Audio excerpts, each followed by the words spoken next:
అందరికీ నమస్కారం. వేదిక మీద ఉన్న వారికి, ఇక్కడికి వచ్చిన వాళ్ళందరికీ, నా ఫ్యాన్స్కి అందరికీ. ఫస్ట్ ఎవరితో స్టార్ట్ చేయాలి? శ్రీను గారితో స్టార్ట్ చేయాలి, కానీ శ్రీను గారి గురించి చాలా చెప్పాలి. ఉండరా, మాటలు మర్చిపోతాను. ఫస్ట్ ఈ సినిమాకి పనిచేసిన ప్రతి టెక్నీషియన్కి, ఎందుకంటే కొన్ని ప్లేసెస్లో చేసాం, వెరీ వెరీ రిస్కీ ప్లేసెస్. ఎందుకంటే మన ఆర్ట్ డిపార్ట్మెంట్ కానివ్వండి, యూనిట్ కానివ్వండి, ఆల్ టెక్నీషియన్స్ చాలా కష్టపడ్డారు ఈ సినిమాకి. వాళ్ళందరికీ థ్యాంక్స్ చెప్తున్నాను. ఎందుకంటే ఈరోజు సినిమా ఇంత బాగా అవుట్పుట్ బయటకు వచ్చిందంటే ఆల్ దేర్ హార్డ్ వర్కే. ఎందుకంటే స్క్రీన్ మేము కనిపిస్తాం, కానీ వాళ్ళు బ్యాక్ ఎంత వర్క్ చేశారో నాకు తెలుసు. Thank you for all every one. The same time ఈ సినిమా మ్యూజిక్ డైరెక్టర్ చేతన్, తను ఫస్ట్ డైరెక్టర్ గారు చెప్పినప్పుడు అబ్బాయి మామూలుగా మన తెలుగు అబ్బాయి, వైజాగ్ కుర్రాడు, చాలా బాగా చేయాలంటే RX 100 చూసాను, చాలా బాగుండింది. డెఫినెట్గా సార్ అని చెప్పిన తన సౌండింగ్ వెరీ వెరీ యూనిక్గా ఉంది, చాలా కొత్తగా ఉంది. తన ఫస్ట్ సాంగ్ ఏదైతే మా మరాకన్ మగో విన్నానో, అప్పుడు సాంగ్ డైరెక్ట్ గారు వినిపించినప్పుడు, సార్ ఇది అంటే ఇంకో పేరు చెప్పకూడదు, బాగుంటుందేమో అని పెద్ద music director, India one of the పెద్ద మ్యూజిక్ డైరెక్టర్ లా కొట్టినట్టు ఉంది సార్ అని అన్నాను నేను. ఎక్స్ట్రాడినరీగా ఉంది సౌండింగ్ అనేది, అంతా బ్యాక్గ్రౌండ్ స్కోర్ కూడా ఇరగదీస్తే అట్టట్లా లేదు. Thank you Chetan. Definitely you going to reach big heights. At the same time నా సినిమాటోగ్రాఫర్ గుహన్ గారు, ఆయన నాకు ఎప్పటి నుంచో తెలుసు, ఆయనతో వర్క్ చేయాలని ఎప్పటి నుంచో అనుకుంటా ఉన్నాను. బట్ ఈ సినిమాకు కుదిరింది. ఆయన ఫోటోగ్రఫీలో ఎంత లడ్డులాగా చూపిస్తారంటే, ఎంత అందంగా చూపిస్తారంటే, లొకేషన్స్ కానీ, హీరో కానీ, హీరోయిన్ కానీ. ఈ సినిమాకి వర్క్ చేసిన చాలా హ్యాపీగా ఉంది. ఎందుకంటే వెరీ కూల్ పర్సన్ సెట్లో, బట్ అవుట్పుట్ వచ్చేటప్పుడు ఎక్స్ట్రాడినరీ అవుట్పుట్ ఇచ్చారు sir. Thank you so much. At the same time నా ప్రొడ్యూసర్ ఇద్దరికి థ్యాంక్స్ చెప్తున్నాను, ఎందుకంటే ఈ సినిమా ఇంత బాగా రావడానికి కారణమయ్యారు. ది సేమ్ విశ్వప్రసాద్ గారు రావడం నాకు ఈ సినిమాకి చాలా పెద్ద ప్లస్ అయింది. Thank you so much sir. The same time Gopi Mohan, ఈ సినిమాకి రైట్ ఇన్ స్క్రీన్ ప్లే కానీ, డైరెక్టర్ గారికి హెల్ప్ చేసిన రైటర్స్ కానీ, వాళ్ళందరికీ. ఎందుకు గోపి మోహన్తో ఆల్రెడీ నేను 2 సినిమాలు చేశాను, లక్ష్యం, లౌక్యం. దీనికి మళ్ళీ చేస్తున్నాడు. డెఫినెట్గా we're going to hit the same range of it again. The same time ఈ సినిమాకి వర్క్ చేసిన ప్రతి ఆర్టిస్టులు నాతో వర్క్ చేసినప్పుడు నేను వాళ్ళకి సారీ చెప్పాలి. ఎందుకంటే వాళ్ళతో యాక్ట్ చేసేటప్పుడు నేను వాళ్ళని ఇబ్బంది పెట్టాను. ఎందుకంటే సీన్స్ అట్లా ఉన్నాయి. వాళ్ళు చేస్తున్నప్పుడు నాకు నవ్వు వస్తూ ఉండేది. నాకు నవ్వు ఆగదు, 1 స్టార్ట్ అయిందంటే ఆగదు. పాపం 1 టేక్ 2 10 టేకులు చేసేవాళ్ళు పాపం.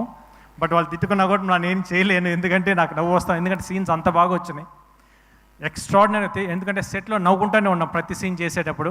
Thanks for all the artist who cooperated with me. ఇంకా ఫైనల్లీ లాస్ట్ నా డైరెక్టర్ శ్రీను గారితో నేను ఇప్పుడు కాదు, ఎప్పటి నుంచో చేద్దామని అనుకుంటా ఉన్నాను.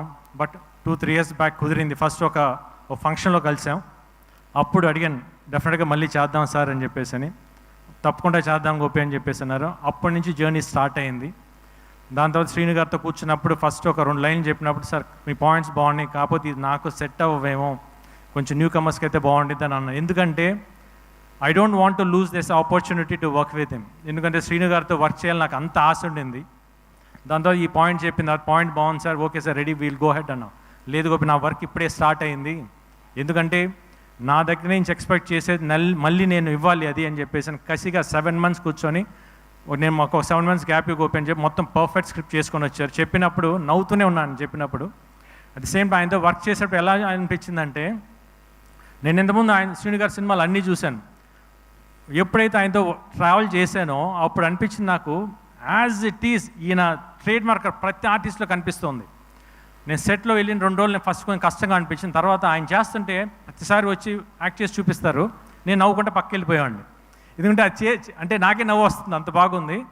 ఇంకో 4 సార్లు చేయి చూపించాను. యాజ్ ఇట్ ఈస్ ఆయన కాపీ కొట్టేశాను, ఎందుకంటే అంత బాగా పర్ఫామ్ చేస్తారు. ఎందుకంటే ఆయన timing is very unique timing. ఆ పాజెస్ కానివ్వండి, మాట చెప్పి అంటాం, ఎక్స్ట్రాడినరీగా ఉంటాయి. ఎందుకంటే ఆయన జర్నీ నేను అంత బాగా ఎంజాయ్ చేశాను. అంటే ఒక పర్సనల్గా అంటే డైరెక్టర్ పక్కన పెట్టి ఒక బ్రదర్గా ఫీల్ అయ్యాను. Extraordinary person. అంటే ఒక ఆర్టిస్ట్ని ఎంత కంఫర్ట్ జోన్లోకి తీసుకురావాలి, తీసుకొచ్చి తనకు కావాల్సిన అంత పర్ఫెక్ట్గా తీసుకుంటారు. Thank you so much sir. డెఫినెట్గా నేను చాలా సినిమాలు చేశాను, ఇంత కంఫర్ట్ నేను ఎక్కడ చూశాను, బట్ స్టిల్ మీ దగ్గర చాలా ఎక్కువ కంఫర్ట్ అయ్యాను. At the same time very unique person అండి ఆయన. బేసిక్లీ అంటే సెట్లో నేను ఏ రోజైతే ఆయనతో ఫస్ట్ డే కూర్చున్నాను ఈ రోజు దాకా, నిన్న నైట్ దాకా కంటిన్యూస్గా సినిమా మీద వర్క్ చేస్తున్నారు. Not even a single minute divert అవ్వలేదు. అంటే ఇట్లా అంటే ఉంటారు డైరెక్టర్స్, బట్ ఇట్లాంటి డైరెక్టర్స్ నేను ఎందుకు ఇన్ని రోజులు చేయలేదని నేను చాలా రోజులు బాధపడ్డాను. బట్ ఇప్పుడు నాకు ఈ ఆపర్చునిటీ వచ్చింది. డెఫినెట్గా చెప్తున్నాను, ఈరోజు ఈ సినిమా రేపు దసరా అక్టోబర్ 11 రిలీజ్ అవబోతుంది. థియేటర్లో కూర్చున్న ప్రతి ఒక్కరూ నవ్వు ఆగదు, మీకు చెప్తున్నాను.